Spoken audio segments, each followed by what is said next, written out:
Keynote, just to kind of continue this framing and to deepen our understanding of issues around catalyzing impact in the green economy. And the title of this particular keynote is Opportunity Amidst Crisis. And like Puvi said, boy, do we know a lot about crisis, right? As South Africans.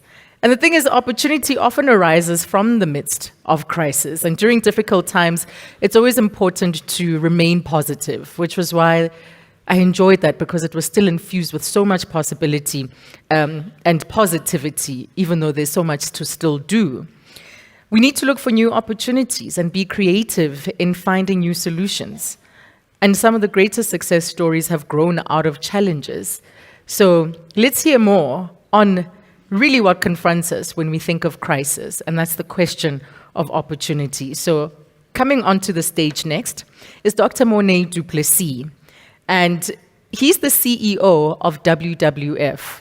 Once upon a time, as a young broadcaster, I got to do work with the WWF because the environment is also something that's really, really close to my heart. So I got to see firsthand the work that this organization does, and he's been at the helm since 2007.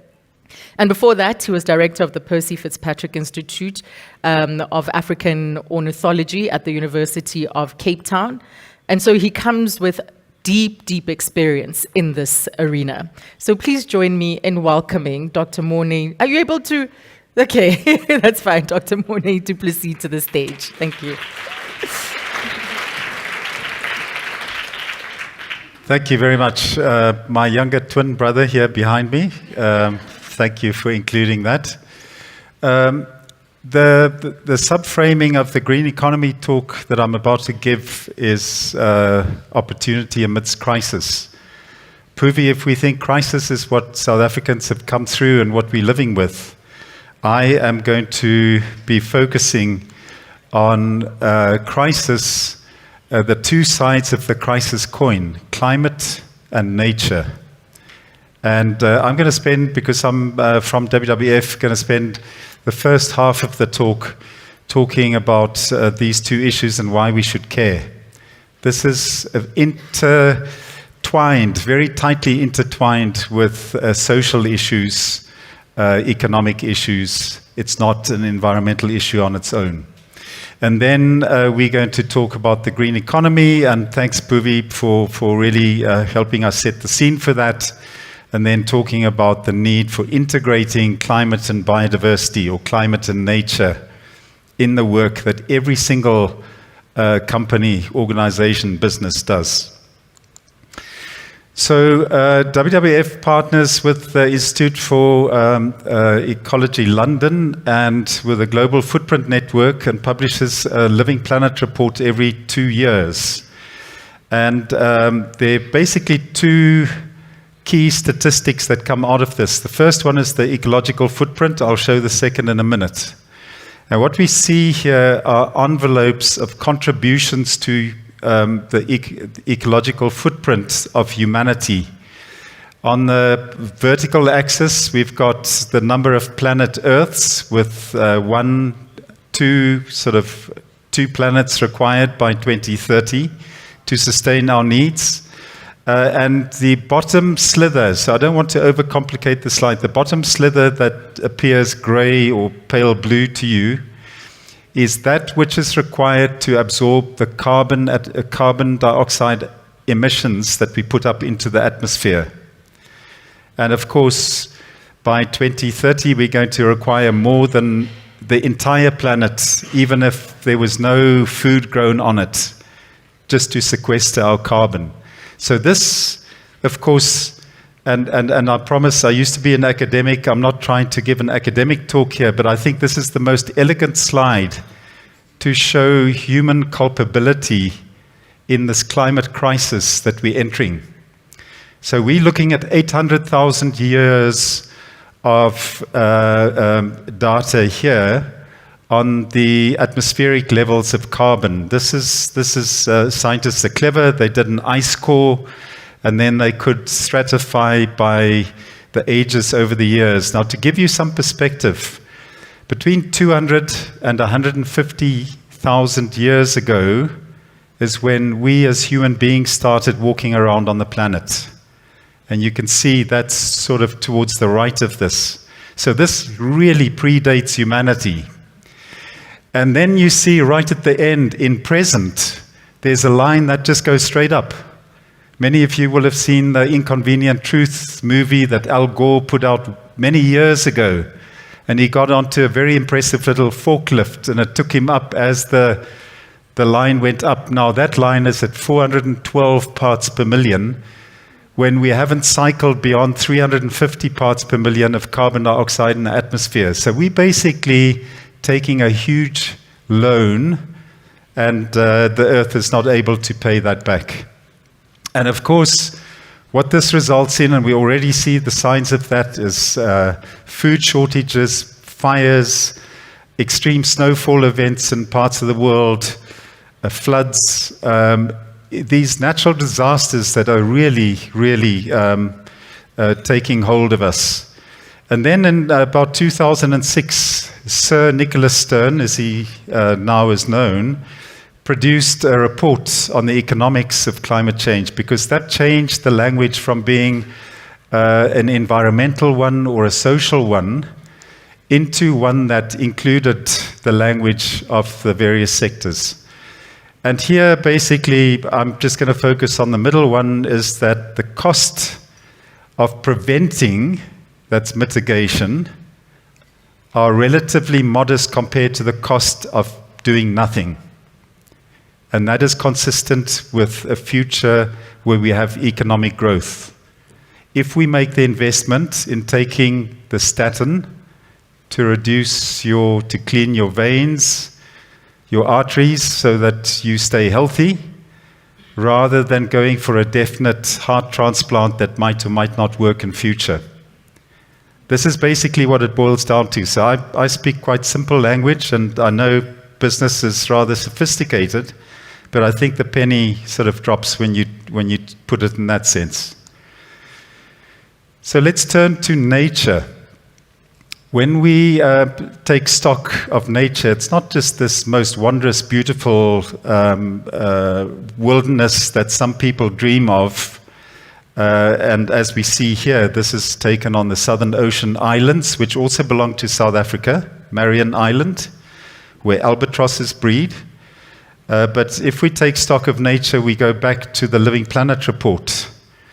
And there is an index. So many of you in the financial world will be familiar with indices, the FTSE and the NASDAQ and all sorts of indices. This is calculated in a very, very similar way. It's a basket of well-studied species populations. So it's not comprehensive, it's a subset.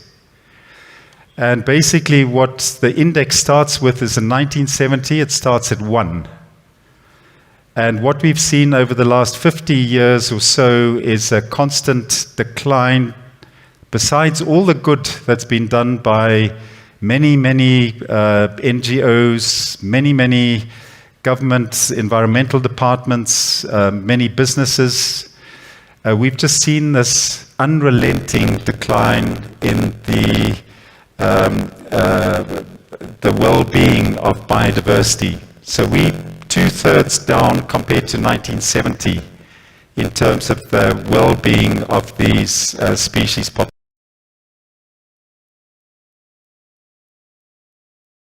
change. And this is, of course, the index is a canary in the coal mine. It's telling us something. We're either going for the operation or certain death, I might overstate that, or we can take remedial action on the way there. And what we've seen, and these are just a few graphs, I could have slapped together 50 or 100 of these. It's known as the Great Acceleration. So around about 1960, when people who look sort of my age were born, we just get this massive increase in just about everything. So in human populations, in carbon dioxide we put up, in freshwater use, in fertilizer consumption, in marine fishing, in tropical forest loss. So just these massive increases. And we've now got to a point where this is having significant, sending out significant signals to us that we simply cannot continue with business as usual.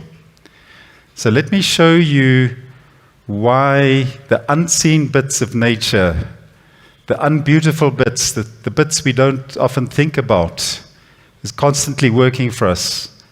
This is one of my favorite slides. These are bees flying, and you'll see the one in focus in the center. For those at the back, I'm sure you can see it carries a little yellow patch on its shoulder. That's pollen. That bee is on its way to make your lunch.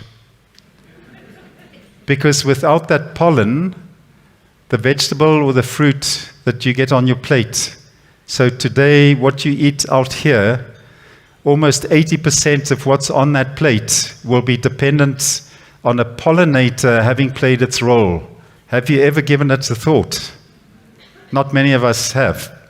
So these are services that are happening, and I'm going to put up a wheel here of ecosystem or nature's services, which you won't be able to read from the back. It's not meant to be read. But certainly we can tell a story around this. So the services, pollination is only one of those, but there are numerous. And on this wagon wheel of ecosystem services, we've got the provisioning services of water supply, food production, timber, energy, etc. That's the provisioning services that we can really relate to. Then we've got the supporting services. These are the fundamental services of nature that underpin our supply chains, our well-being, whether we are business people or we are rural communities. It's about water cycles, nutrient cycling, soil formation, care of the topsoil in one's agricultural setup, etc. These are services that we don't account for. But without them, we are in deep economic trouble. Then there are the regulating services, and these include things like air quality. So nature cleans the air for us. It scrubs carbon out of the atmosphere, but of course we saw earlier that we're overloading the Earth's ability to scrub carbon, to sequester carbon, and so we're parking it in the atmosphere. That's what's leading to climate change. But erosion, disease management, etc., these things, and then particularly the attenuation of flood events. When you have intact river systems with natural vegetation, it slows down the fast-flowing, raging torrents that come down those systems, and that cause significant damage. And if you're with an insurance company, you'll know all about this, because the payouts for these natural events have just gone off the charts over the last decade and a bit. And then finally, the sort of aesthetic services, the cultural ones, the issues of, many of us I come from a rural background in the Eastern Cape. I'm very closely, my culture and the Xhosa culture that I grew up next to is very closely tied to nature. These are not material benefits necessarily, but they enrich our lives. The stories we tell about nature, the art we do, and the poems we write. And then the ecotourism, if you want to throw a bit of money in there as well. So combined, ecosystem services across the world have been calculated to be almost twice the size of global GDP annually. So if you had to put a number to that wagon wheel of services, to the pollination that bee is doing in creating your food, my food, your food, our food, then the services of nature is almost twice the size of global GDP. We have to think about this very, very seriously, because if we undermine, we degrade those systems, we're going to have to find other ways And we're clever. Human beings are very clever. Technological ways, etc., to find substitutes and work our way around it. But it costs money. It slows us down, where we had something for free, and that we only need to nurture in order to make sure that it keeps delivering. And then the other issue to remember, because we deal with issues of business and choices that consumers make, but there are people who live, and at least half of the world's population live lives in which they don't have choices, and between 50 and 90% of their GDP, the GDP of the poor, as it were, derives directly from ecosystem services. So if you are in a company that is eroding any of these ecosystem services, then you're transferring an externality onto society and often onto the poor. So we had the Stern, Nicholas Stern, economist, produced a report on climate change. Similarly, the language of economics is the one that has really made the penny drop around biodiversity. And I use biodiversity interchangeably with the word nature, so economics of nature. And basically, I'm not going to read through all of these. I'll just focus on the middle one. Nature's worth to society, that's the goods and services that I've just spoken about, is not reflected in the current market prices, so they're externalities. And that leads to degradation and undermining of what we seek to do. But there's a lot more there that has come out of this report, and I've really trimmed this down. But this report is something, even if you just read the, and it's not brand new, it was out in 2021, but the Dasgupta review is the one that you want to read the executive summary of. And so to pull this into the World Economic risks over the next 10 years. I put the block around the next 10 years on the right-hand side. You can see that 6 out of those 10 are green. These are from issues around climate change, failure to mitigate, failure to prevent, so failure to take our medicine, waiting for the transplant perhaps, hopefully, or condemning our children to transplants rather than having our medicine. But most importantly, what is really featured right at the top is biodiversity loss and ecosystem collapse. With all of the pressures of that great acceleration that I showed, it's becoming increasingly clear that we can't continue doing business and living as if there is no tomorrow. Those days are over. There are too many of us, and we're using too much not to be sensible about it. So let's get sensible. And this is where we turn towards the green economy. So Puvi has sort of taken us there, and I'm not going to march you through a strict definition, but basically the point that I wish to make here and make it very, very explicitly is that the green economy is not a part of the economy. The green economy is all of it. It's not part of the economy, it's all of it. Because the bees don't just produce pollination services for part of us. We either whole human beings or we're dead. And the green economy is about improved human well-being over the long term, while not exposing future generations to significant environmental risks from a climate perspective, or ecological scarcities from a nature perspective. And here in South Africa and across the developing world, we talk about 2 interlinked developmental outcomes. The one is where environment and nature overlap, and I'll show a slide just following this, where there are opportunities that lead to investment, jobs, competitiveness, and poverty reduction or wealth creation, as Puvi likes to put it. And then secondly, a shift of the economy as a whole towards not separating itself from green, but being part of green, towards cleaner industries and sectors. So if we look just at the intersection, so remember we talked a lot about the triple bottom line, as the framing of sustainability.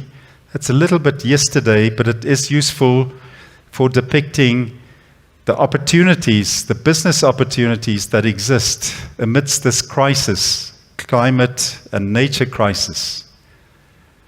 Those crises dwarf our ESCOM crisis and the water crises that we're going to face, but they're all part of it. But in that intersection, there are many opportunities in South Africa and elsewhere, and I'm just going to whip through these. I don't want to overload slides here, but basically, if we just walk through them, green buildings and the built environment. Lots of opportunities there, both in the private and in the public sector. Sustainable transport and infrastructure. This includes EVs, electric vehicles. It includes sustainable aviation fuels as opportunities, business opportunities.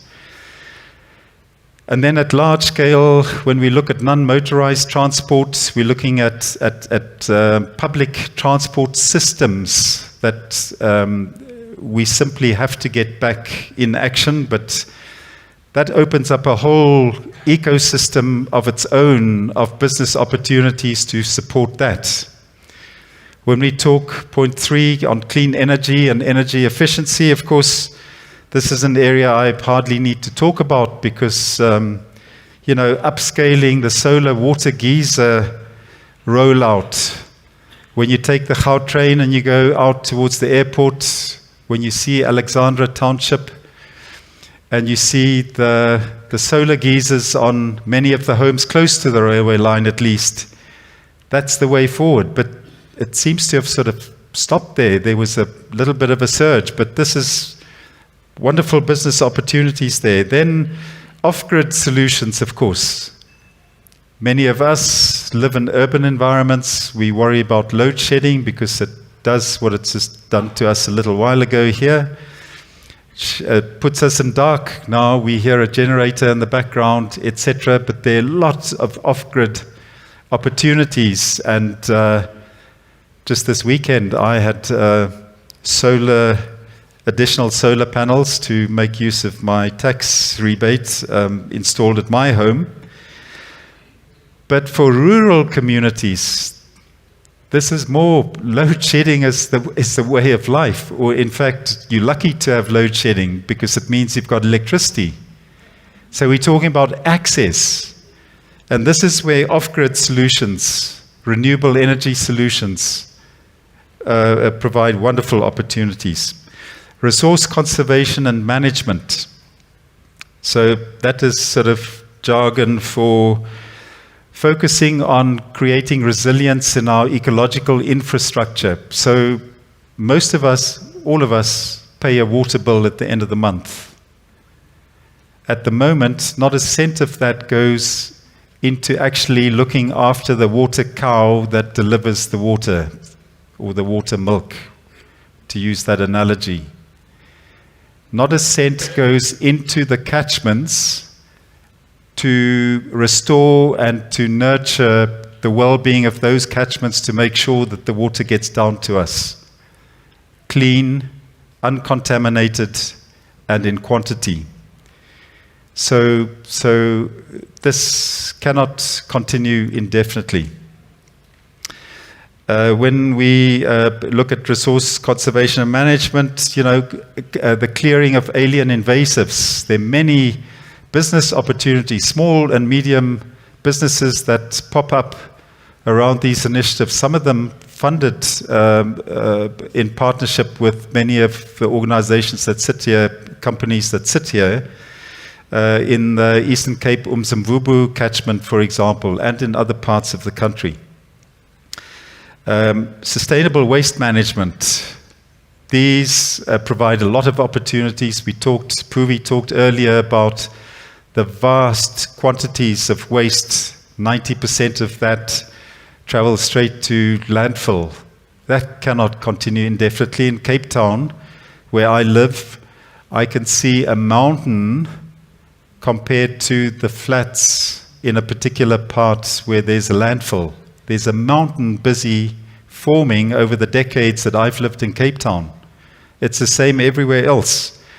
But waste beneficiation, making use and keeping the waste in a closed loop is the way to go. Agriculture, food production, and forestry. This is probably, that's such a big area, but where a lot of opportunities exist in regenerative agriculture, climate smart food production, reduction of food waste, and so on. Water management. So here I separate that from the catchments that I've already spoken about. This is about water harvesting. Lots of business opportunities around those. Municipal water metering, getting those in place to do some demand side management, and reducing water losses in agriculture, in mining, and in our municipal reticulation systems. Sustainable consumption and production. Here we can talk about technologies that can link small-scale producers to consumers. I haven't got time to tell you about a wonderful example of abalobi. Google it if you will. Abalobi means fisherman in Xhosa. But abalobi basically links a customer to the fisher on the boat, so that the middleman middle person is excluded from taking some of the potential price away from the individual fisherman. The opportunities abound, and so on. And environmental sustainability in general. If you're a conference event organizer, you'll see that water is served in bottles and things like that. So a whole little ecosystem around that as well. And then in WWF, we produced a whole number of reports. Each of these present the front page of it. You can see just by the headlines, many different things that I haven't even mentioned. But the opportunities are just absolutely legion and should not be left untapped. So the green economy that we're talking about is the one where an economy is seen as a subset of social humans, of human societies. And within that, we embed ourselves within the Earth's life support system. And so the whole economy needs to be greened up. The decoupling of economic growth from natural resource use is one of the first things. I've spoken about avoiding externalities. Allowing someone to put something into a river system that's going to disadvantage somebody further downstream. That just cannot happen. And economic activity is only sustainable if it has long-term interest of society at heart. This is a bit of a herendogram, but basically my finance colleagues at WWF made me slip this in. Because it tells two different stories about finance. It talks about greening finance. That's redirecting financial flows within funds in a way towards more sustainable investment opportunities. And it goes about creating those opportunities to receive those investments. It's not just a matter of divestment from the bad, it's creating the good. And then, of course, the opposite side of that coin is financing green, making sure that we're financing bankable nature solutions and so on. To land on a specific example, there's the GOF, the Green Outcomes Fund, which is a leading impact investment solution that has leveraged about R500 million so far. It's a partnership, including with the World Bank. And here, investments are made in energy, water, waste, and sustainable agriculture. And there are different metrics that these investments have to satisfy in order to draw that funding. The green bond market globally has really expanded over the last 5 to 10 years massively. In South Africa, there's roughly 400 million US dollars in the green bond market, so it has room to grow. And of these, the Johannesburg municipality was the first one to issue a green bond. City of Cape Town issued a water bond in response to the water crisis in 2018. Nedbank has issued 3 green bonds, and so on. So the bond markets are moving. So this is pretty much my last slide, in which I just want to make the point that we've got to integrate our climate and nature responses. They're two sides of the same coin. The more we clear natural vegetation, the less ability that we have to sequester carbon. So nature's transformed on the one hand, climate's ability to sequester carbon is reduced. That's just how they go hand in hand. And so companies have to make sure the pressure is growing on you to make sure that you bring these two together. And you'll see there are twin tools that have developed around reporting, the TCFD, which is around climate, the TNFD, the Task Force on Nature-related Financial Disclosures on the other hand, and the same with science-based targets, which focuses on climate, and now the Science-Based Targets Network that includes biodiversity or nature, and so on. So it's a whole new world. It's an exciting one. And please spare a thought for the pollinators when you have lunch. Thank you very much.